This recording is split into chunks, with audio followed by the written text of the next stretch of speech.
सभी दोस्तों को नमस्कार, राम राम सा। आप सभी स्वस्थ होंगे, मस्त होंगे, अपने एग्जाम की अच्छी तैयारी कर रहे होंगे। आज का सेशन बहुत शानदार सेशन होने वाला है। आज हम एक बार फिर से ड्राइवर पेपर सॉल्यूशन करने वाले हैं। सभी का स्वागत है, सभी का हार्दिक स्वागत है। दोस्तों, ड्राइवर एग्जाम की अगर आप तैयारी कर रहे हैं तो आज का सेशन देखना मत भूल जाना। सभी साथी है इस सेशन को एक बार मेरे कहने से आप इसको सेंड कर देंगे, अपने जो साथी है उनके पास में भेज देंगे। दोस्तों, अगर आप स्टडी एट होम पे पहले से पेड कोर्स यूजर हैं तो दोस्तों मैं आपको एक चीज बताना चाहूंगा। सबसे पहले जो स्टडी एट होम जो ड्राइवर ऐप है, अगर आपने अभी तक इसको डाउनलोड नहीं किया है तो आप डाउनलोड कर सकते हैं। और दोस्तों, अभी वर्तमान में Delhi police driver online course है, साथियों इसके ऊपर चल रहा है, तो आप इसे ज्वाइन कर सकते हैं। दोस्तों, मैं बता देना चाहता हूं, अभी भी देर नहीं हुई है, आप अभी भी कोर्स ज्वाइन कर सकते हैं। कोर्स के अंदर साथियों यहाँ पे टोटल क्लास जो सिलेबस की क्लास है उसकी मैं बात कर रहा हूं। सिलेबस की टोटल 90 क्लास है और एक क्लास 30 मिनट की यहाँ पे आपको मिलती है। तो लगभग 45 घंटे की मैं बता सकता हूं कि 45 घंटे का एक कोर्स बनाया हुआ है।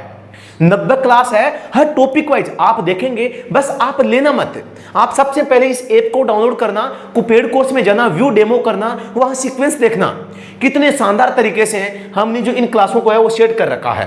और दोस्तों, आप इन क्लासों को, ये 90 जो क्लास है मात्र 45 घंटे में पढ़ सकते हैं। दोस्तों, यहां पर ये 90 घंटे नहीं है, सॉरी 90 क्लास और 45 घंटे की बात नहीं है। ये बात है आपके दोस्तों सिलेक्शन की, ये बात है आपके जो जज्बा है आपका तैयारी करने का, सही प्लेटफॉर्म देने की, सही दिशा दिखाने की, सही मार्गदर्शन प्रदान करने की। एक सही प्लेटफॉर्म के माध्यम से सही संसाधन, उचित जो आपके मतलब कि जो कंटेंट होता है उसको पढ़कर आप अपने एग्जाम में जाएंगे तो आप एक अच्छा स्कोर लेकर आएंगे। और अच्छा स्कोर होगा तो आप सभी को पता है इस भर्ती में आपका जो सिलेक्शन होने वाला है वो लिखित परीक्षा के एग्जाम पे ही निर्भर होगा। तो दोस्तों, यहां पर मैं बता देना चाहता हूं, अभी भी देर नहीं है, आप आराम से इस कोर्स को आराम से पूरा कर सकते हैं यार। आप 45 घंटे का जो कोर्स है इसमें कितना टाइम लगा सकते हैं, आराम से कर सकते हैं। तो मैं आपको यह कहना चाह रहा हूं, यहां पर रिवीजन स्टार्ट हो चुका है साथियों। जो रिवीजन है वो हमने स्टार्ट कर दिया है, रिवीजन स्टार्ट कर दिया। रिवीजन मैंने 3 तरीके से स्टार्ट किया साथियों, बता देता हूं मैं। और वो 3 तरीके कौन से हैं अभी मैं बता देता हूं। जो रिवीजन है, अभी हम पेपर करेंगे साथियों, आप देख सकते हैं स्लाइड तैयार है आज के पेपर की, जो हम पूरा का पूरा पेपर है आज यहाँ पर देखने वाले हैं। बस एक चीज में आपको यहाँ पर थोड़ा सा मैं समझाने का प्रयास करूंगा। जो हमारे पेड कोर्स स्टूडेंट है, रिवीजन कहां पर और कैसे हो रहा है। आप जब कोर्स को ओपन करते हैं, कोर्स में आप एक देखते हैं ओल्ड पेपर।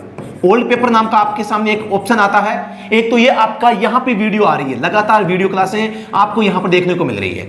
नोटिफिकेशन आएगा ओल्ड पेपर नाम से और आपका पेपर का नाम आएगा, किस पेपर को हमने अपलोड किया है। एक आपके दोस्तों यहाँ पे जो डेली टेस्ट होता है, डेली टेस्ट का वीडियो सॉल्यूशन, यहाँ पे डेली टेस्ट वीडियो सॉल्यूशन यहाँ पर दोस्तों हम आपको यहाँ पे प्रोवाइड करवा रहे हैं। तो आपको यहाँ पर ये देखना है। इसके लिए आपको किस में जाना है अभी मैं बताऊंगा। एक आपका जो फुल टेस्ट होता है, फुल टेस्ट जो होता है उस फुल टेस्ट का भी सॉल्यूशन है आपको यहाँ पे मिल रहा है। इन सब का वीडियो सॉल्यूशन साथियों यहाँ पे आ रहा है। कहां पे? एक टॉपिक है, आपका नाम आपको देखने को मिलेगा टेस्ट सॉल्यूशन। वहां पे आपको एक सब्जेक्ट दिखेगा टेस्ट सॉल्यूशन, जिसमें आपको डेली और फुल टेस्ट दोनों तरीके के टेस्ट आते हैं। तो यहां पर आप जाके इनको देख सकते हैं। अब जो क्लासें आएगी, अब एक आपका क्रैश कोर्स के माध्यम से एक आपको सुपर डोज देने वाले हैं। क्रैश कोर्स के माध्यम से आपको एक सुपर डोज मिलने वाली है। अब ये सुपर डोज आपका सिलेक्शन करवाएगी। ये सुपर डोज है, अब आपको कोर्स में मिलने वाली है। तो आपने अभी तक अगर ज्वाइन नहीं किया है तो आप कर सकते हैं। स्टार्ट करते हैं आज का सेशन। सबसे पहला प्रश्न आपके सामने आ चुका है दोस्तों। आज इस पेपर में, आज की इस क्लास में हम उत्तराखंड जो ड्राइवर भर्ती थी 2018 की, उसके 30 प्रश्न थे। इतने खतरनाक प्रश्न हैं, उनको देखना जरूरी है। तो आपको इनको ध्यान से देखना है, जो मैं बता रहा हूं उनको ध्यान से सुनना है। प्रश्न को देखते ही आपको सही जवाब है वो कमेंट सेक्शन में भी बताना है।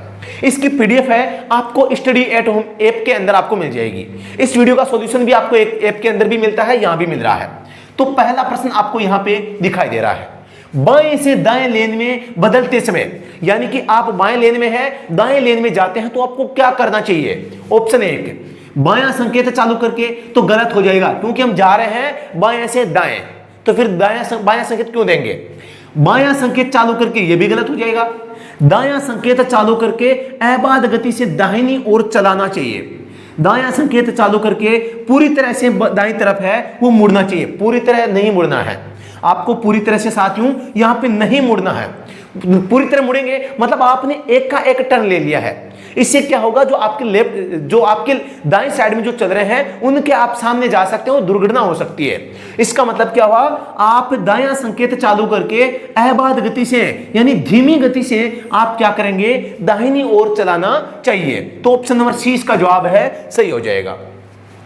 एक वाहन के कंपोनेंट पार्ट के एक ढांचे से जुड़े रहते हैं, उस संरचना को क्या कहा जाता है? Engine, chassis, body cell, seat. तो दोस्तों आप सभी को पता है एक वाहन के अधिकतर कंपोनेंट किससे जुड़े रहते हैं? चेसिस से जुड़े रहते हैं। यहां पर दोस्तों आपके सामने कई शब्द आते हैं, जैसे चेसिस आ गया, एक आपके फ्रेम आ जाती है, एक आपके बॉडी आ जाती है। तो आप सभी को इन नामों के बारे में आपको पूरा है ध्यान से समझना पड़ेगा। कोर्स के अंदर इसकी एक क्लास अलग से हमने अपलोड कर दी है, एकदम शानदार क्लास है, वो फ्री क्लास है, आप देख सकते हैं जाके। तो यहां पे चेसिस क्या होता है, जिसमें लोहे के लंबे लंबे एंगल लगे होते हैं, ठीक है। यहां पे फ्रेम क्या होती है, इस चेसिस को ही फ्रेम बोला जाता है। फिर ये बॉडी क्या है, जो चेसिस के ऊपर ढाला जाता है, जो स्टील की चद्दर की बनाई जाती है, जिसे ऊपर से ऐसा होता है, ठीक है। तो गाड़ी का ऊपर का जो भाग होता है जो चेसिस के ऊपर रखा जाता है वो बॉडी होती है। तो यहां पर इन तीनों का आपको अंतर समझना है। अब किस में बॉडी होगी, किस में चेसिस होगी? पहली बात तो यह है चेसिस आपके डीजल इंजन में होना जरूरी है। अब जो हम कहेंगे बॉडी का मतलब है ये पेट्रोल वाहन में लगभग होने की संभावना रहती है। दोनों का मिश्रण तो लगभग भारी वाहनों में होता ही है। अब आप कहोगे सर ऐसा क्यों, डीजल में चेसिस क्यों? आप सभी को पता है डीजल इंजन है वो कंप्रेशन के सिद्धांत पे काम करता है। कंप्रेशन के सिद्धांत पे काम करने से उसमें जो कंपन होता है वो ज्यादा होता है, वो हवा को दबाता है, दबाकर डीजल को जलाता है। उसके कारण क्या होता है, डीजल जब जलता है तो एक अचानक विस्फोट होता है। इस विस्फोट से क्या होता है, जो वाहन है इसको झटका लगता है। अगर वाहन में चेसिस नहीं होगा तो वाहन है वो ढीला मिला हो जाएगा और मेंटेनेंस आता रहेगा। इसीलिए डीजल इंजनों में चेसिस का प्रयोग करना जरूरी होता है। बाकी जो पेट्रोल वाहन होते हैं वो हल्के वाहन होते हैं। दूसरी बात, डीजल वाहन होते हैं वो अधिक लोड के लिए बनाए जाते हैं, पेट्रोल इंजन होते हैं वो कम लोड के लिए बनाए जाते हैं, यात्री के वहन के लिए बनाए जाते हैं। इसीलिए ये कम लोड के हैं, इसलिए केवल बॉडी से काम चला लेते हैं, और ये अधिक लोड वाले होते हैं इसलिए चेसिस इनमें जरूरी होता है। ये दोनों रीजन आपको यहां पे ध्यान में रखने हैं। तो यहां पे हो जाएगा चेसिस। अगला प्रश्न देखते हैं, आपातकालीन ब्रेक लगाने की स्थिति में क्या ध्यान में रखना चाहिए? आप एक आपातकालीन अचानक ब्रेक लगाते हैं तो आपको क्या ध्यान रखना चाहिए? तो यहां पर हो जाएगा वाहन को सड़क के किनारे ले जाना, आपके सामने के वाहन से टकराने से बचना, ये हो जाएगा ऑप्शन बी। वाहन को झटके के कारण मोड़ने से रोकना, ड्राइविंग लेन में रहना। यहां पर आपको क्या ध्यान देना है, आप जब ब्रेक लगाते हैं तो ब्रेक लगाते समय जो आपके आगे पीछे के वाहन है उनको कोई असुविधा ना हो। आपके ब्रेक लगाने से जो वाहन है सड़क पर उनसे आप टकरा न जाएं, इस बात का आपको ब्रेक लगाते समय मुख्य रूप से ध्यान रखना पड़ेगा। एक चीज बताओ साथियों, यहां पे टाइम लग सकता है लेकिन मजा आएगा क्लास में। मजा आ रहा है तो लाइक करना है, लाइक अगर आपको क्लास पसंद नहीं है तो डिसलाइक का पक्का करो यार, डिसलाइक तो करो, कुछ आपको करना है, ठीक है। यहां पर मैं आपको बताना चाहता हूं, अगर आपातकालीन स्थिति में ब्रेक लगाते हैं इसका मतलब क्या है, कोई सिचुएशन खराब हुई है आपके वाहन में, आपके सामने कोई ऐसी परिस्थितियां आ गई है, आपको तुरंत ब्रेक लगाने पड़ रहे हैं। इसका मतलब क्या हुआ, आपातकालीन स्थिति तो पहले से है, दुर्घटना तो होने की संभावना पहले से है। फिर हम जो ब्रेक लगाएंगे तो क्या उस दुर्घटना को छोड़ने के लिए हम एक नई दुर्घटना को जन्म देंगे, जो ब्रेक लगाने के कारण पीछे के वाहन को या आगे के वाहन में हम ठोक देंगे? तो ये थोड़ा सा ध्यान देना है, ब्रेक लगाते समय आप किसी वाहन से टकरा न जाएं, इस बात से आपको बचना चाहिए। ऑप्शन नंबर एक बहुत अच्छा ऑप्शन है, आपको वाहन के सड़क के किनारे के लिए जाना चाहिए ताकि ट्रैफिक से आप हट जाएं। लेकिन यहां पर जो पहला काम है, यहां पे मैं इसको यहां पे सबसे बेस्ट ऑप्शन मानूंगा ऑप्शन बी को। ए भी सही है, बी भी सही है, सबसे अच्छा आंसर जो होता है वही जो प्रश्न का सही जवाब बहुत माना जाता है। और ये दोस्तों आपके बोर्ड का जो आंसर है वो भी बी ही माना गया है। बोर्ड का आंसर क्या है, बी है इसमें। तो ऑप्शन नंबर बी आपको यहां पे राइट मानना है। अगला प्रश्न आपके सामने है, एक टायर दबाव नापने के यंत्र का उपयोग कर टायर दबाव की जांच के समय अगर टायर दबाव निर्दिष्ट दबाव की तुलना में अधिक पाया जाता है तो क्या करेंगे? टायर प्रेशर की बात आ गई है। तो सभी को पता है तो जो टायर प्रेशर होता है उसको किस में मापा जाता है? नाम आ सकता है पौंड, नाम आ सकता है केवल पौंड, नाम आ सकता है पीएसआई। इस पीएसआई को क्या कहते हैं, यहां पर कहते हैं पौंड पर स्क्वायर इंच, पौंड पर स्क्वायर इंच। तो ये भी आपको नाम याद रखना है। अब बात करते हैं इसमें हवा कैसे भरते हैं, तो एयर कंप्रेसर के माध्यम से, एयर कंप्रेसर के माध्यम से क्या करते हैं, हम हवा भरते हैं, एयर कंप्रेसर। ये हो गया आपका एयर कंप्रेसर। हवा किसके माध्यम से भरते हैं, इसके माध्यम से भरते हैं। एक बर्डेन ट्यूब होती है, बर्डेन ट्यूब होती है जो कि जो हवा का मापन करते हैं, बर्डेन ट्यूब। इस हवा, इसका प्रयोग क्या किया जाता है, जो आपका गेज होता है ना, गेज, जिसको आप लगा के हवा देखते हैं कितने पॉइंट है, हम साधारण भाषा में पॉइंट बोलते हैं, वो पॉइंट नहीं होता, वो पौंड होता है साथियों, पौंड। हम जिसको पॉइंट बोलते हैं वो पौंड होता है। पीएसआई का पौंड पर स्क्वायर इंच इसका मान होता है। अब इसी पौंड का पता कैसे लगाएंगे, कितने पौंड हवा है, इसके लिए हमें एक गेज का इस्तेमाल करते हैं, जिसमें एक बर्डेन ट्यूब इस्तेमाल की जाती है। ये जो बर्डेन ट्यूब है, इसका प्रयोग करके हम हवा का प्रेशर नाप सकते हैं। तो आपको याद रखना है कौन सी ट्यूब है, ये बर्डेन ट्यूब है। अब आपको यहां पर है कि हवा दबाव अगर अधिक है तो आप क्या करेंगे, वाल्व कोर को दबाकर हवा भरेंगे। भरेंगे किस लिए, वाल्व कोर को दबाकर हवा निकाल लेंगे, बिल्कुल सही है। ये वाल्व कोर क्या है, जहां से हम हवा भरते हैं, कंप्रेसर को लगा के जहां से हवा भरते हैं वो क्या होता है, वाल्व कोर कहलाता है। बस वाल्व केप खोल देंगे, यार खोल देंगे तो हवा पूरी निकल जाएगी, वाल्व केप वापस डाल देंगे, ये भी नहीं, मतलब कि ऑप्शन बी हो जाएगा, आपको हवा निकालनी है। एक प्रश्न आता है, टायर में हवा कम है, टायर कहां से घिसेगा। सभी को पता है टायर हवा कम होगी तो वो पिचकेगा, यानी फ्लैट हो जाएगा। फ्लैट होगा तो उसका किनारे हैं वो ज्यादा घिसेंगे, हवा ज्यादा है वो अधिक फूल जाएगा, वो सेंटर जो इसका भाग होता है वो केंद्र के नजदीक से अधिक घिसेगा। तो ये बातें भी आपको ध्यान में रखनी है। ब्रेक लाइन ब्लीडिंग किस लिए किया जाता है, ब्रेक लाइन यानी ब्रेक के लिए जो लाइन लगी होती है उसमें ब्लीडिंग का क्या उपयोग है। ब्लीडिंग का मतलब क्या होता है, यानी कि जो हाइड्रोलिक ब्रेक होते हैं, हाइड्रोलिक ब्रेक में हवा के बुलबुले बन जाते हैं, और ये हवा के बुलबुले इस हाइड्रोलिक यानी कि जो ब्रेक ऑयल होता है इसका उचित दबाव नहीं बनाने देते हैं, जिसके वजह से जो ब्रेक है वो सही तरीके से नहीं लगते हैं, इसलिए ब्लीडिंग की जाती है। ब्लीडिंग करने के लिए एक होल बना होता है आपके जो व्हील सिलेंडर होता है वहां पे, उस होल को आप खोल के वहां से आप मतलब कि एयर ब्लीडिंग कर सकते हैं। यहां पर आपको ध्यान देना है, क्या करते हैं, फंसे हुए हवा को बाहर निकालना। ऑप्शन नंबर 20 का जवाब है साथियों, सही हो जाएगा। अगला प्रश्न आपके सामने है, सभी के सामने एक चित्र आया है, एक सीधा एरो जा रहा है, एक एरो आगे निकलने की कोशिश कर रहा है, इसको काट दिया है, मतलब कि आगे जाना मना है, मतलब ओवरटेक करना निषेध है। ओवरटेकिंग निषेध है, सिंपल पर्सन है। जब एक वाहन को बिना रखवाले के छोड़ते हैं तब चाबी को क्या करना चाहिए, बस दस्ताना बॉक्स में रखा जा सकता है, वाहन में छोड़ना चाहिए, गलत हो जाएगा। इग्निशन से हटाना चाहिए और वाहन को खुला रखा जा सकता है। हटाना तो सही है लेकिन खुला नहीं रखना है। इग्निशन से हटाना चाहिए, वाहन को बंद किया जाना चाहिए। तो सबसे अच्छा ऑप्शन नंबर डी हो जाएगा, चाबी हटा भी लेंगे, वाहन को बंद भी कर देंगे, बहुत अच्छा ऑप्शन है। प्रश्न संख्या 8, एक खड़ी हुई कार को पार करते समय सावधानी बरतनी चाहिए, क्योंकि एक खड़ी हुई कार में कोई व्यक्ति, शरारती बच्चा, कोई अनजान या नादान बच्चा जो फाटक को अचानक खोल सकता है, या फाटक है वो अपने आप खुल सकती है, तो दरवाजा अचानक खुलने की संभावना हो जाएगा। यहां पे कार के दरवाजे अचानक खुल सकते हैं, ऑप्शन नंबर 1 सही हो जाएगा।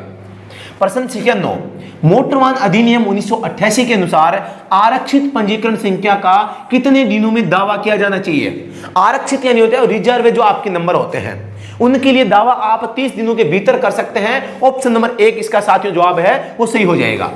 रिजर्व है जो आपके रजिस्ट्रेशन नंबर होते हैं उनकी बात हो रही है। अगला प्रश्न है, शीतलक स्तर की जांच कब की जानी चाहिए। शीतलक स्तर यानी कि कूलेंट का जो लेवल होता है उसको आप कब देखेंगे, वाहन को स्टार्ट करने से पहले, जब आपका वाहन खड़ा हो, इंजन शुरू करने के बाद जब गर्म हो जाता है, गलत हो जाएगा। जब वाहन एक समतल भूमि पर होता है, जब वाहन एक सीधी ढाल भूमि पर होता है, इंजन शुरू करने से पहले जब ठंडा होता है। यहाँ पे ऑप्शन नंबर डी है, सही हो जाएगा। ये कथन भी सही है, जब वाहन एक समतल भूमि पर होता है, लेकिन यहाँ बात हो रही है शीतलक की।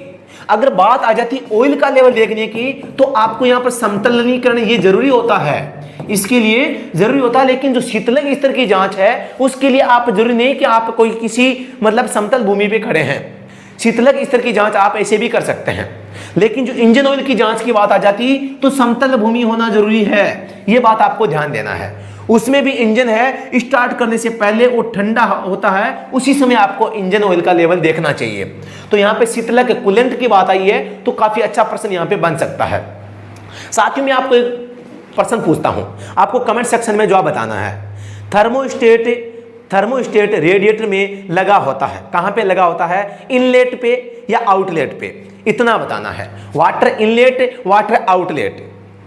जो शीतलन प्रणाली होती है, इसमें जो आपका शीतलन प्रणाली, मैं डायरेक्ट इंजन की ओर नहीं जा रहा हूं, प्रश्न केवल इतना है कि रेडिएटर प्रणाली में या शीतलन प्रणाली में आपका जो थर्मोस्टेट वाल्व है वो लगा होता है वाटर आउटलेट पे या वाटर इनलेट पे। दो ही ऑप्शन आपके पास में है, कमेंट सेक्शन में बता देना। निम्नलिखित संकेतों में से कौन सा आगे अस्पताल है, यह इंगित करता है। निम्नलिखित संकेतों में से कौन सा आगे अस्पताल का आपको सभी को पता है, चौकोर आकृति में होता है और अस्पताल में एक चारपाई भी होती है, सभी जानते हैं। और यहां पे प्लस का निशान भी होता है, मतलब कि एक बिस्तर के साथ एक रेड क्रॉस। तो आपका ऑप्शन नंबर 1 इसका सही जवाब हो जाएगा। चित्र में कौन सी सीमा दिखाई गई है? यहां पे एक पहिया, दो पहिए, एक एक्सल है और इस एक्सल पे यहां पे डिफरेंशियल के ऊपर यहां पे 4T, यानी एक्सल का भार 4 टन से टन अधिकतम सीमा है इसकी। तो यहां पर क्या बता रहा है? एक्सल वजन सीमा बता रहा है साथियों। अगला प्रश्न है, चित्र में संकेत क्या इंडिकेट कर रहा है? एक एरो है जो सामने जा रहा है, काट दिया गया है। एक एरो था, मतलब आप जा रहे थे अंदर, रोक दिया गया, मतलब कि नहीं जाना, मतलब नो एंट्री। साथियों उसी के विपरीत एक चिन्ह होता है, एक एरो जा रहा होता है, एक एरो आ रहा होता है। इसको काट दिया, केवल एक को काट दिया, मतलब दो रास्ते थे, एक को क्या कर दिया? वहां से गुड़ा दिया, यानी काट दिया। तो बचा कितना? एक, मतलब कि एक तरफा रास्ता। क्या हो जाएगा? एक तरफा रास्ता।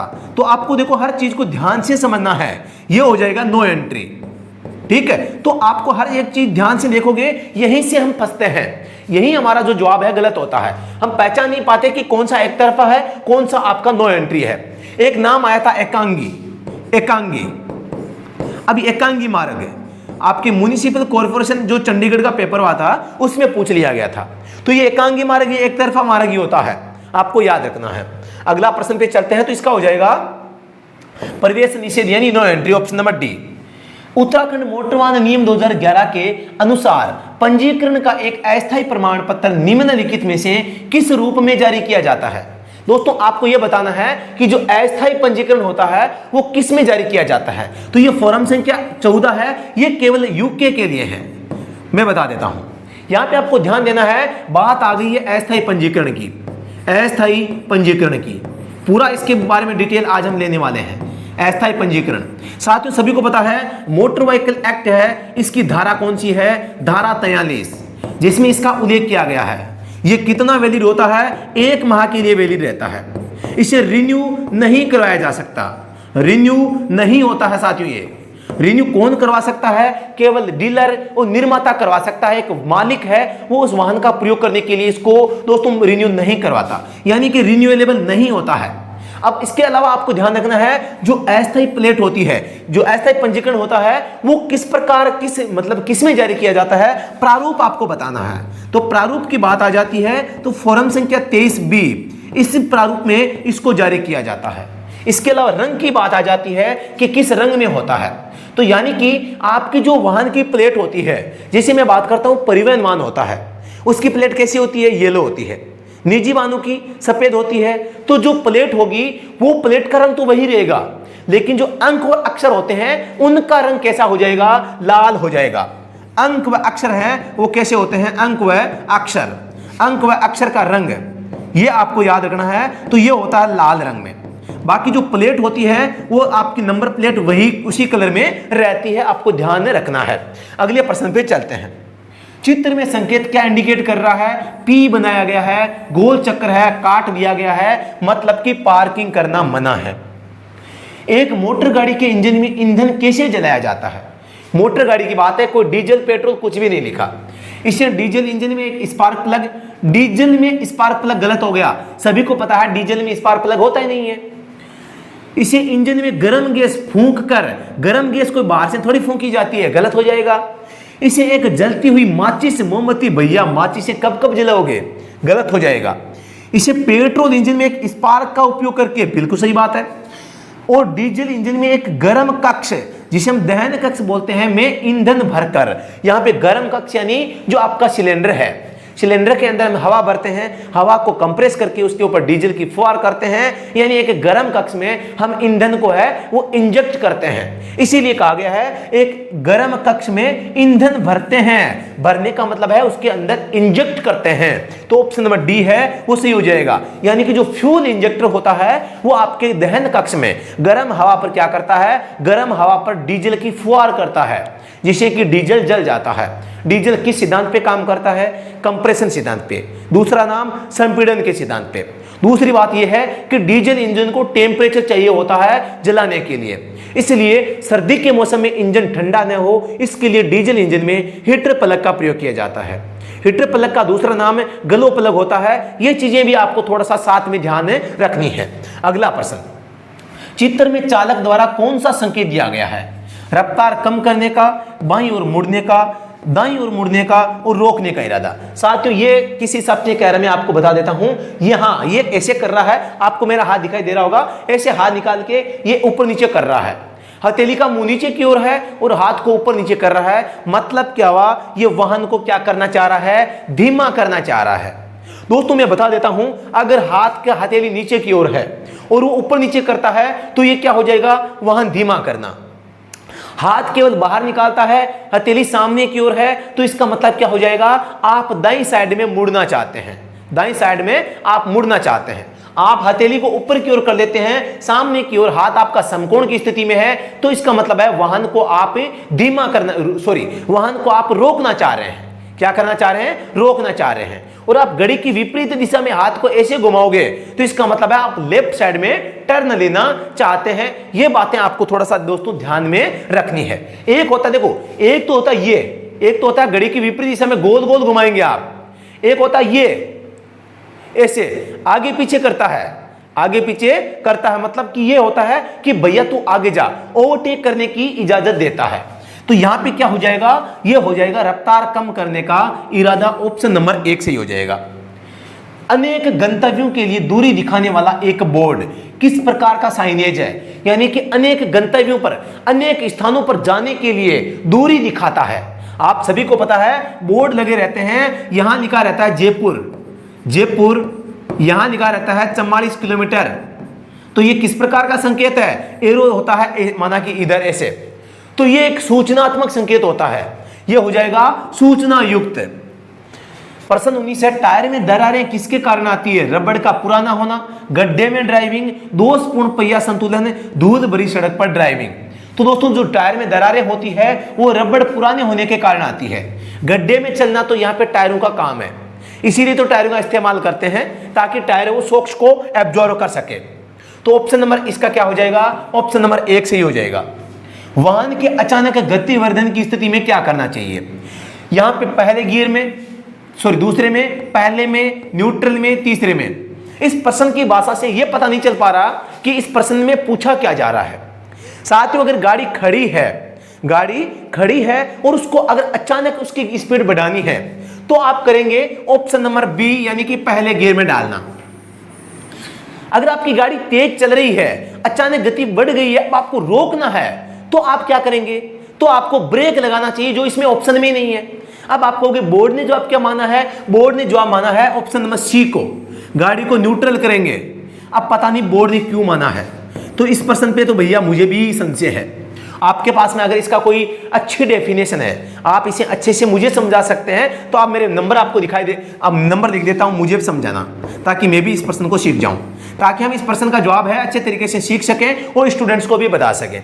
तो यहां पर मेरा जवाब होगा कि इस गतिवर्धन की स्थिति में, यानी कि यह प्रश्न यह कहना चाह रहा होगा कि आपको वाहन की अचानक गति बढ़ानी है, अचानक गति बढ़ानी है, तो आप क्या करते हैं, क्योंकि अगर आपने दूसरा तीसरा डाल दिया तो आप अचानक एक्सीलरेट नहीं कर पाओगे, क्योंकि इंजन को उचित टॉर्क नहीं मिलेगा।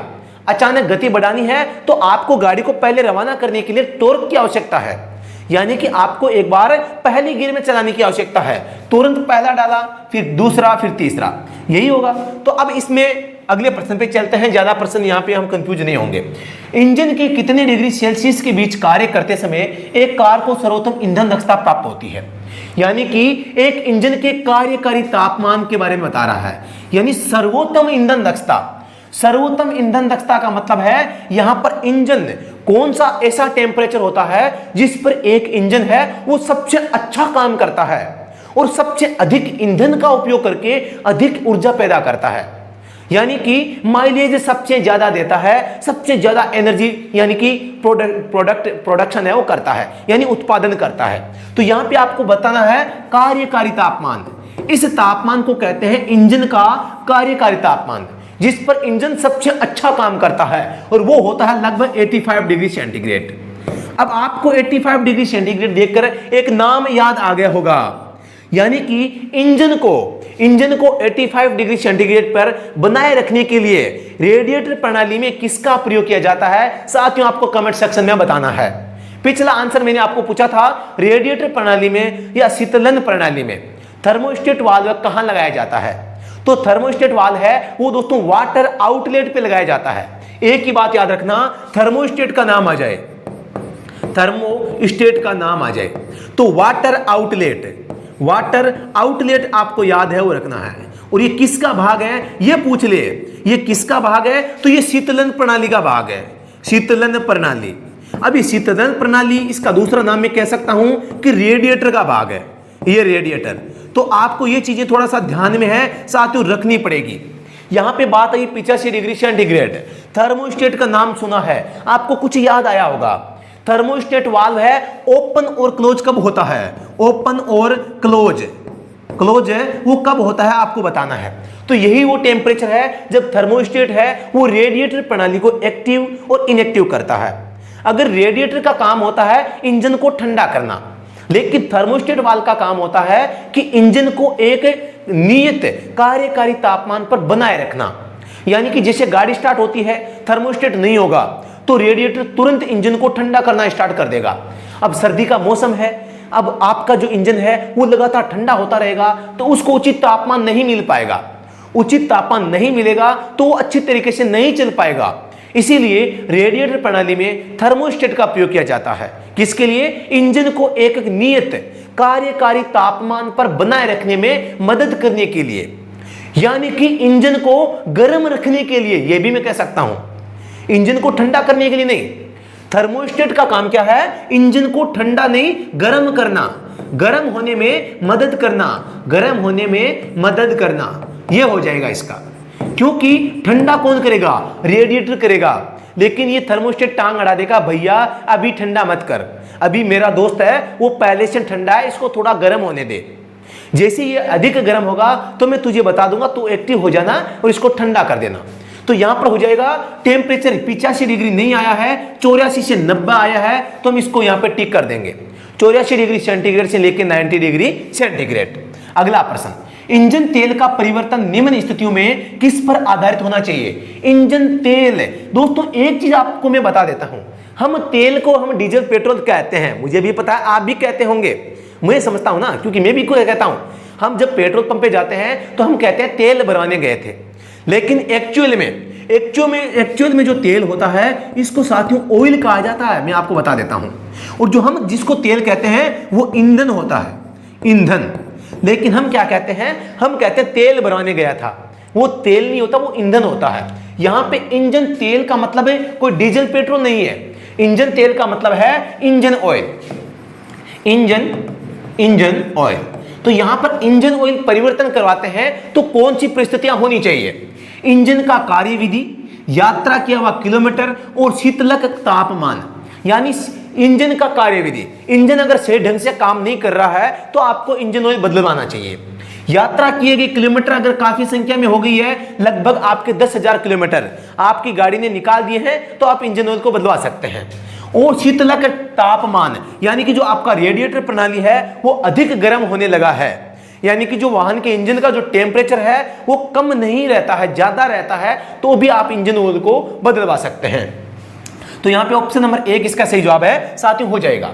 फ्लैट टायर, अब ये फ्लैट टायर क्या होते हैं? कमेंट सेक्शन में तुरंत छाप दें। बदलने के लिए कौन सा टूल सेट वाहन में उपस्थित होना आवश्यक है। यहां पे होगा डक्ट टेप, सॉकेट और स्क्रू ड्राइवर, साइफन पंप और टो स्ट्रेप। यहां पे साथियों मैं आपको बता दे रहा हूं फ्लैट टायर का मतलब क्या है, कमेंट सेक्शन में तुरंत छाप दें आप। मैं आपको 1 मिनट के बाद में बताऊंगा, देखें आप क्या बताते हैं। इसका जवाब हो जाएगा सॉकेट और स्क्रू ड्राइवर। यानी कि आपका जो टायर होता है उसको बदलने के लिए आपको ये 2 औजार सॉकेट और एक स्क्रू ड्राइवर आपके पास में होना जरूरी है साथियों। ये 2 उपकरण आपको टायर खोलने में मदद करते हैं। ठीक है, तो यहां पे अगले प्रश्न पे चलते हैं। आप कमेंट सेक्शन में बताएंगे फ्लैट टायर का मतलब क्या होता है। मुझे तो सीधा सीधा बता देना, ज्यादा बड़ा लिखने की आवश्यकता नहीं है। मैं मान जाऊंगा आप सच में तैयारी कर रहे हैं। मैं ये अगला प्रश्न करके आपको बताऊंगा, निम्न में से कौन सा कागजात से संबंधित एक यातायात अपराध है। कागज से संबंधित, सीट बेल्ट ये कागज से नहीं है, नाबालिग द्वारा ड्राइविंग, एक उचित लेन में ड्राइविंग नहीं करना, एक बीमा के बिना, ये कागज है। बीमा क्या है, एक कागज है, और इसके बिना अगर आप गाड़ी चलाते हैं तो दोस्तों आप अपराधी हैं। मोटर व्हीकल एक्ट की दोस्तों बात करें धारा 146 और धारा 147, इनके तहत आपको नीड है, किसकी नीड है साथियों, बीमा की। और बीमा आपने नहीं बनवाया तो धारा यहां पर 196 लगती है। धारा 196 में जुर्माना है 2000 रुपए पहली बार में, 4000 दूसरी बार में। माह कितनी कैद है, 3 माह की यहां पर कैद भी दोस्तों होती है, आपको पता हो तो यहां पर आपको बीमा के संबंध में कुछ चीजें याद करनी है। बात कर लेते हैं, एक बीमा के संबंध में नाम आता है थर्ड पार्टी बीमा। थर्ड पार्टी बीमा, थर्ड पार्टी बीमा को अंग्रेजी में हम थर्ड पार्टी बीमा कहते हैं, हिंदी में बात करते हैं तृतीय पक्षीय बीमा। थर्ड पार्टी कौन होता है, पहली पार्टी मालिक, दूसरी पार्टी कंपनी, तीसरी जिसका नुकसान होता है वो तीसरी पार्टी होता है। तो कोई भी जो वाहन होता है, कम से कम की बात कर रहा हूं मैं, कम से कम आपके वाहन का थर्ड पार्टी इंश्योरेंस होना चाहिए। धारा 146 और 147 में ये लिखा गया है third party risk insurance must be come, मतलब कि कंपल्सरी, मतलब कोई भी वाहन चलाने के लिए यहां पे आपकी धारा 146 के अनुसार आपका इंश्योरेंस, वाहन का इंश्योरेंस होना चाहिए साथियों। तो यहां पर मैं बता देता हूं, इसमें हो जाएगा ऑप्शन नंबर डी, जवाब सही हो जाएगा। इंश्योरेंस के बारे में बता देता हूं, इंश्योरेंस आजकल नए वाहनों के लिए 1, 2, 3 या 5, इन 4 में से कोई सी भी दी जा सकती है, कंपनी पे डिपेंड है। लेकिन इसके बाद में प्रत्येक 1 साल के लिए बीमा दिया जाता है। और दोस्तों यहां पर जो बीमा दिया जाता है उसको मात्र आप 1 माह पहले एडवांस में रिन्यू करवा सकते हैं। बिना बीमा के आप 1 दिन भी गाड़ी का प्रयोग नहीं कर सकते। एक होता है फुल इंश्योरेंस, व्यापक बीमा।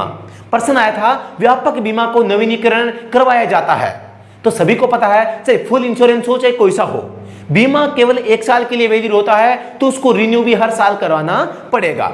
तो यानी कि चाहे व्यापक बीमा हो चाहे थर्ड पार्टी बीमा हो, उसका रिन्यू की बात आ जाए, साथ ही यहां पे क्या हो जाएगा, यहां पे हो जाएगा व्यापक बीमा 1 साल। व्यापक बीमा की बात आ जाए तो भी आपको रिन्यू की बात आ जाए तो रिन्यू आपको हर साल है वो करवाना पड़ता है, प्रत्येक वर्ष मैं लिख देता हूं यहां पे। ठीक है, तो अगले प्रश्न पे चलते हैं। अगले पे चलने से पहले वापस में जाता हूं कम बैक, फ्लैट टायर। दोस्तों फ्लैट टायर आपने अच्छा जवाब दिया होगा, मैं आशा करता हूं। फ्लैट टायर किसे कहते हैं दोस्तों, आप समझ गए होंगे। फ्लैट यानी क्या होता है, फ्लैट यानी होता है टायर जो था ऐसे था, हवा निकलने से पिचक गया है, ऐसे बैठ गया है, ये टायर अब फ्लैट टायर है।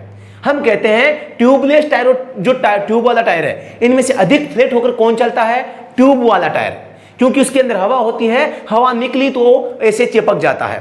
लेकिन ट्यूबलेस टायर की विशेषता होती है जब तक वो चल रहा है अचानक एकाएक खाली नहीं होता है, यानी कि वो कम फ्लैट होकर चलता है। अब कम फ्लैट क्यों होता है, क्योंकि उसके शोल्डर जो होते हैं, कंधे होते हैं, वो मजबूत होते हैं, साइड की दीवारें मजबूत होती है, इसलिए ये पूछ लिया जाता है कम फ्लैट होकर चलने वाले कौन से हैं दोस्तों, यहां पे कम फ्लैट ट्यूबलेस। याद कर लेना साथियों, ये प्रश्न अभी जो आपके उत्तराखंड में पेपर हुआ था उसमें टपक गया था। अधिक फ्लैट होकर चलने वाले ट्यूब वाले टायर, अधिक फ्लैट, आपको इन चीजों को देखो सीखना पड़ेगा। अधिक फ्लैट ट्यूब टायर हो जाएगा। तो यहां पर फ्लैट टायर का मतलब क्या हो गया, टायर जो चिपक गया है, मतलब क्या है, टायर पंचर हो गया है। आपने बताया होगा, मैं आशा करता हूं, और आप बिल्कुल ये मेरी बात जो मैं समझाना चाह रहा था समझ गए होंगे। फ्लैट टायर का मतलब क्या है, पंचर टायर को बदलने के लिए इस सॉकेट और स्क्रू ड्राइवर की आवश्यकता पड़ेगी। प्रश्न संख्या 25, जेब्रा चिन्हांकन किसे कहते हैं?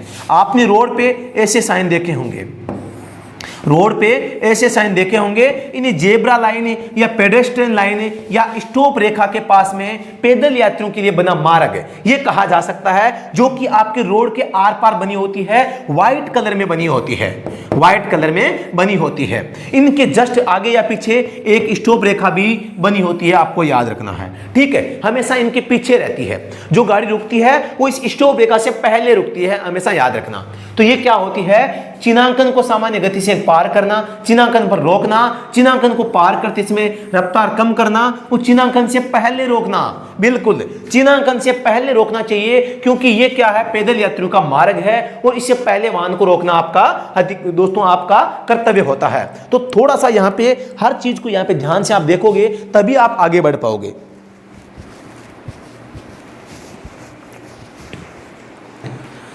अगले प्रश्न पे चलते हैं, अगले प्रश्न पे चलते हैं साथियों। प्रश्न संख्या 26 है, टर्बोचार्जर जो शक्ति उत्पादन को बढ़ाने में मदद करता है वह किसका है? किसा है? तुरंत कमेंट सेक्शन में छाप दे। बात आई है टर्बोचार्जर जो शक्ति उत्पादन को बढ़ाने में मदद करता है, सभी को पता है। पहली बात तो ये, टर्बोचार्जर का प्रयोग क्यों किया जाता है? आपको मैं ऐसे समझाऊंगा तभी आप समझेंगे, नहीं तो कह देंगे गुरुजी बकवास कर रहे हैं। टर्बोचार्जर का कार्य, टर्बोचार्जर का कार्य क्या है? इंजन को हवा देना, इंजन को हवा प्रदान करना, हवा प्रदान करना, ठीक है। यहां पर ये इसका काम है। तो मैं कह सकता हूं कि जो इंजन होता है, इंजन में एक इनलेट होता है, इनलेट, एक आउटलेट होता है, आउटलेट मार्ग। तो यहां पे आप कह सकते हैं कि जो इनलेट मार्ग होता है, इस इनलेट मार्ग से ही इस टर्बोचार्जर को जोड़ा जाता है। ये भी आप समझ गए होंगे, ये जो इनलेट मार्ग है ये इससे इस टर्बोचार्जर को जोड़ा जाता है। मतलब क्यों? क्योंकि इसका काम है इंजन को हवा देना। इंजन की हवा कहां से प्रवेश करती है? इस इनलेट मार्ग से सिलेंडर में प्रवेश करती है। बाहर कहां से निकलती है? इस आउटलेट से। टर्बोचार्जर का काम है इंजन को हवा देना। सीधी सी बात हो गई, टर्बोचार्जर इंजन से जुड़ा हुआ है। प्रश्न आया, टर्बोचार्जर जो शक्ति उत्पादन को बढ़ाने में मदद करता है वह किसका एक हिस्सा है? दोस्तों ये इंजन का एक भाग है। किसका भाग है? इंजन का भाग है। अब ये एक दूसरा तरीका है कि भी ये हमेशा चलता किसे है? चलता निकास तंत्र से है, बल्कि निकास तंत्र का भाग नहीं है। ये भाग किसका है? पार्ट किसका है? निकास तंत्र से तो ये वहां से निकलने वाले धुएं से ये चलता तो है, लेकिन भाग किसका है? बॉडी ऑफ पार्ट, यानी ये पार्ट किसका है? ये एक इंजन का पार्ट है। किसका पार्ट है? इंजन का पार्ट है, न कि निकास तंत्र का। स्टूडेंट काफी कंफ्यूज होते हैं कि टर्बोचार्जर भाग होता है आपके एग्जॉस्ट सिस्टम का। प्रश्न ये आ जाता है कि एग्जॉस्ट सिस्टम यहां पे मतलब कि ये किसका भाग है? तो आपको इंजन को सही करना, न कि निकास तंत्र को। मैंने आपको यहां पे तरीका बता दिया, एक फैक्ट बता दिया कि मैंने आपका आंसर यहां पे बी क्यों बताया है। अगला प्रश्न, एम्बुलेंस वाहनों को किस वर्ग से संबंधित है? एम्बुलेंस वाहनों के किस वर्ग से संबंधित है? बात आई है टॉपिक की व्हीकल कैटेगरी। कोर्स के अंदर क्लास संख्या व्हीकल कैटेगरी की 27 नंबर है, आप देख सकते हैं। गलत लिख दिया मैंने, कैटेगरी। व्हीकल कैटेगरी 3 प्रकार की मुख्यतः होती है। Number 1 L category, number 2 M, number 3 N. L में साथियों यहाँ पर 2 पहिया 3 पहिया वाहन होते हैं, ये हो गए। एम में दोस्तों यहाँ पर यात्री वाहन होते हैं प्लस 4 पहिया वाहन होते हैं। ये आपको थोड़ा सा ध्यान देना है। 4 पहिया कम से कम होंगे, कम से कम 4 पहिया वाहन होंगे। एन में माल वाहन होते हैं, ये कैटेगरी होती है माल वाहन। तो यहां पर आपको ध्यान देना है कि यहां पर जो एम्बुलेंस है वो किसका वहन करती है? यात्री का या मरीज का। तो यहां पे एम हो जाएगा ऑप्शन नंबर 1 सही जवाब। निम्नलिखित कथनों में से कौन सा सही ड्राइविंग अभ्यास का प्रतिनिधित्व करता है? सही ड्राइविंग अभ्यास का, जब आप एक चौराहे या सड़क के कोने के समीप आने वाले हैं तब उसी गति को बनाए रखें। यार कोने के समीप जाओगे, चौराहे पे जाओगे तो गति बनाओगे रखोगे, कम नहीं कर सकते क्या? नहीं कर सकते तो गलत हो जाएगा, या मार खाओगे या दुर्घटना हो जाएगी, हाथ पैर है वो मतलब टूट जाएंगे। फिर बैठे रहना आप आराम से, ऐसा नहीं करना चाहिए। जब एक अन्य कार आपके आगे निकलने की कोशिश है वो करता है तब उसी गति को बनाए रखना। बात तो सही है यार, कोई हमें ओवरटेक कर रहा है, हम माना कि 50 की स्पीड से चल रहे हैं, और हमें कोई ओवरटेक करने का प्रयास कर रहा है, मतलब उसकी स्पीड हमसे ज्यादा है, तो हमें क्या करना चाहिए, हमें अपनी 50 की निरंतर स्पीड से चलते रहना चाहिए। वो ओवरटेक कर रहा है तो वो गाड़ी की स्पीड बढ़ा के कर लेगा। बात तो सही है, ऑप्शन बी सही है। जब एक अन्य कार आपके आगे निकलने की कोशिश करता है तो गति बढ़ाएं, भैया कभी मत कर लेना, लेकिन अमूमन मजा आता है आपको करने में। आपने भी कभी किया है क्या ऐसा, जब कोई दूसरा, हम बाइक लेके जा रहे हैं शहर में और वहां पे पीछे से कोई गाड़ी आती है, वो टी टी हॉर्न बजाती है, हॉर्न बजाती है और ओवरटेक करने का इशारा करती है, तो हम अचानक एक्सीलरेटर क्या है बाइक का बढ़ा देते हैं और गाड़ी की स्पीड को बढ़ा देते हैं, भैया अब कहां से जाएगा, मैं जाऊंगा तुमसे आगे। अगर आपने ऐसा किया है तो कमेंट सेक्शन में जरूर छापोगे दोस्तों, ठीक है। तो यहां पे बताना, जब आप एक चौराहा या सड़क के कोने के समीप आने वाले हैं तब गति बढ़ाएं। दोस्तों कोने के समीप जाने पे गति नहीं बढ़ानी, ये मोड़ है, आप सभी जानते हैं, तो ऑप्शन बी से जवाब हो जाएगा। यहां यातायात पुलिस वाले द्वारा कौन सा संकेत किया जा रहा है, यातायात पुलिस वाले ने देखो एक हाथ तो ऊपर किया है, ठीक है, और एक हाथ ऐसे किया है, मतलब कि जो बाईं साइड से जो ट्रैफिक है उसको आगे बढ़ने के लिए कह रहा है, और जो फ्रंट में जो व्हीकल है उनको कह रहा है भैया रुक जा, फ्रंट वालों को रोक रहा है। तो यहां पे हो जाएगा बाईं ओर से आ रहे वाहनों को शुरू करना, बाईं ओर से आ रहे वाहनों को शुरू करना। अगला प्रश्न है, उत्प्रेरक की परिवर्तक कितना अच्छा नाम है, तुरंत कमेंट में छापे, इसका मतलब क्या है। उत्प्रेरक की परिवर्तक किसका एक हिस्सा होता है, साथ ही इसको दूसरा नाम है कैटेलिक कन्वर्टर, कैटेलिक कन्वर्टर, कितना अच्छा नाम है, कन्वर्टर, ये हो गया आपका कैटेलिक कन्वर्टर। काम क्या होता है, जहरीली गैसों के प्रभाव को समाप्त करना, जहरीली गैसों को शांत गैसों में, जहरीली गैसों को सामान्य गैसों में परिवर्तन करना, सामान्य गैसों में, जो जहरीली गैसें हैं सामान्य गैसों में परिवर्तन, सामान्य गैसों में परिवर्तन। मैं आपको यहां पर एक फैक्ट बताऊंगा जिसको आपको याद करना है। यहां पे आप सभी को पता है सन 2000 में यहां पर बीएस की शुरुआत हुई थी, यानी भारत स्टेज फर्स्ट की। सन 2001 में यहां पे क्या हुआ था, बीएस सेकंड की शुरुआत हुई थी, सेकंड आ गया। 2005 में साथ ही बीएस थर्ड आया था, सभी जानते हैं। जब बीएस थर्ड आया था उस समय तक हम जागरूक तो थे, हमेशा से हम होशियार हैं, इंडिया तो हमेशा से तरक्की की ओर है, वो लगातार बढ़ता आया है। लेकिन यहां पर 2005 से पहले क्या था कि यार कोई लगाए तो लगा दे, नहीं तो कोई जरूरी नहीं है, मतलब कि कैटेलिक कन्वर्टर अनिवार्य नहीं था, क्या नहीं था, अनिवार्य नहीं था। लेकिन जैसे ही भारत स्टेज थर्ड को लागू किया गया, इसके साथ में ही दोस्तों क्या लागू कर दिया गया, कैटेलिक कन्वर्टर जो है उसे अनिवार्य कर दिया गया। अब ये राजस्थान हाईकोर्ट में एक प्रश्न आया था कि कैटेलिक कन्वर्टर के संबंध में निम्न में से सही कथन कौन सा है, तो उसमें था कि बीएस थर्ड में कैटेलिक कन्वर्टर होता है लेकिन बीएस सेकंड में कैटेलिक कन्वर्टर नहीं होता है, तो यह कथन सही माना गया। इसका मतलब क्या हुआ, यानी कि 2005 में जब आपका बीएस थर्ड आता है तो दोस्तों इसमें तो कैटेलिक कन्वर्टर होता है लेकिन बीएस सेकंड में नहीं होता है। मतलब यही हुआ कि कैटेलिक कन्वर्टर की शुरुआत 2005 से हुई है और ये 2005 से अनिवार्य हो गया है, और दोस्तों कैटेलिक कन्वर्टर बीएस सेकंड में नहीं होता है, ये बात भी आपको ध्यान में रखनी है साथियों। तो आप समझ गए होंगे, प्रश्न था उत्प्रेरक की परिवर्तक, कितना अच्छा नाम है, कैटेलिक कन्वर्टर किसका एक भाग है, तो दोस्तों ये साइलेंसर का, यानी कि निकास तंत्र का, साइलेंसर जो होता है, एग्जॉस्ट जो सिस्टम होता है उसका एक पार्ट होता है। जैसे मफलर है, कैटेलिक कन्वर्टर है, टेल पाइप है, तो ये एग्जॉस्ट मैनिफोल्ड है, ये सभी निकास तंत्र के क्या हैं, भाग होते हैं। तो आपको इन चीजों को याद रखना है साथियों। आज का पेपर हमारा यहीं पे समाप्त हुआ है दोस्तों। अगर आपको ये वीडियो पसंद आया तो इसको लाइक जरूर करना है, शेयर भी करना है, ये लाइक वाला बटन पक्का दबाना है।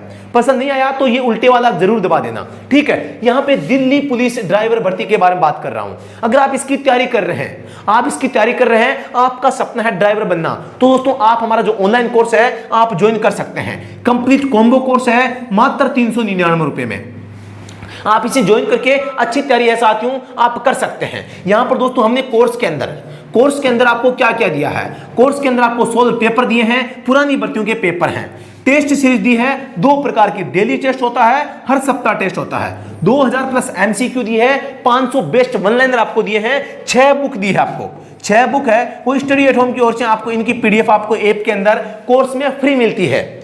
यहाँ पर क्लास वाइज पीडीएफ है और वीडियो क्लास है, ये सारी की सारी आपको मिलती है। अभी तक कोर्स में 90 क्लास हमने अपलोड कर दी है, 90 क्लास, हर क्लास लगभग 30 मिनट के एवरेज की है, तो हम मान सकते हैं 90 क्लास है वो 45 घंटे की है।